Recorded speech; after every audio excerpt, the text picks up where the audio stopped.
تو ہم نے یہ سب ساری ہسٹری پڑھی تھی. یہ میں نے ان لوگوں کے لیے ریوائز کی ہے جنہوں نے شاید انیشیل جو لیکچرز ہیں مس ہو گئے ہوں گے ان کے. تو میں یہ بتانا چاہ رہی ہوں کہ یہ ایک ٹرائبل کمیونٹی تھی. تو ظاہر سی بات ہے کہ آپ کے جو لاز ہوں گے, آپ انصاف کے لیے جو آپ نے قانون وضع کیا ہوگا, لا اینڈ آرڈر کو مینٹین کرنے کے لیے جو قوانین آپ نے بنائے ہوں گے, وہ بھی اسی پرپز سے ہوں گے کہ وہ ایک ٹرائبل سسٹم کو جو ہے سرو کریں.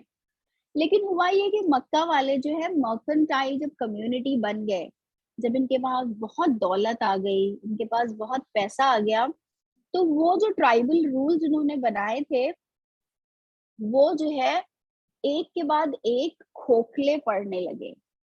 تو میکن سوسائٹی میں ایک ان ایز سا آ گیا, بیکاز ان لوگوں کو پتا ہی نہیں چل رہا تھا کہ ان کی جو سوشل ریالٹی تھی, it was no more a tribal system. They were already in transition. In fact, they had already, moved away from being a tribal society into a mercantile community, جہاں پہ جہاں پہ پیسے کو بچا کے رکھنا اور کیپٹل جو ہے اس کی امپورٹینس بہت زیادہ گھر کر گئی تھی. اب یہ جو مائنڈ سیٹ ہے جو ایک مرکنٹائل کمیونٹی کا یا ان لوگوں کا جو ایک سیٹل کمیونٹیز میں رہتے ہیں, اور ایک ٹرائبل کمیونٹی کا, یہ دونوں جو ہے آپس میں ٹکراتے تھے, بار بار ٹکراتے تھے, اور اس کی وجہ سے ایک انریسٹ سا تھا میکن سوسائٹی میں. دیکھیے ٹرائبل جو سسٹم تھا اس کی کچھ خصوصیات تھی. اس کے اندر ایک بہت امپورٹنٹ ورچو تھا مروت, جسے ہم اردو میں کہتے ہیں نا مروہ. تو ہم تو مروت کو بہت لمیٹڈ سینس میں استعمال کرتے ہیں اردو زبان میں, لیکن عربی کا جو مروہ ہے اس میں شجاعت ہے, اس میں دلیری ہے, اس میں جس بات کو آپ حق سمجھتے ہیں اس کے لیے ڈٹ جانا ہے, یہ ساری خصوصیات اس مروہ میں شامل ہوتی ہیں. تو یہ مروہ جو ہے یہ ایک ٹرائبل سسٹم کا ایک اہم حصہ تھا, ایک اہم پہلو تھا. اسی کے ساتھ ان کے یہاں ایک عصبیت کہتے ہیں کہ ہم جو ہے چیزوں کا ساتھ دیتے ہیں یا اس کی اپوزیشن اس لیے نہیں کرتے ہیں کہ وہ چیزیں صحیح ہیں یا غلط ہے. ہمارے اندر ایک عصبیت ہے کہ یہ میرے کلان کا, یہ اگر ہاشم کلان کا ہے اور یہ ہاشم کلان والے نے کیا ہے تو وہ غلط ہے یا صحیح ہے, وہ میری بحث نہیں ہے.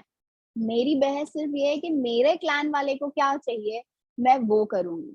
تو اگر میرا کلان والے نے ظلم کیا ہے اور پھر وہ جنگ پہ جا رہا ہے تو بھی میں اس کا ساتھ دوں گا, اور اگر وہ مظلوم تھا اور اس کو جنگ پہ جو ہے جانا پڑ رہا ہے تو بھی میں اس کا ساتھ دوں گا. تو ان کے لیے حق اور ناحق جو ہے وہ کوئی بہت اہم اس طرح سے نہیں تھا جتنا ان کے لیے عصبیت. in a limited sense we can say that communalism کہ ہماری جو گروہ ہے, ہمارا جو گروپ ہے, ہماری جو کمیونٹی ہے, میں بس اس کے لیے کیا اچھا ہے اور کیا برا ہے اور میں بس وہ سوچوں گا. میں اس بارے میں that's not my outlook to think کہ اس میں کیا حق صحیح ہے کیا غلط ہے ایکسیٹرا ایکسیٹرا.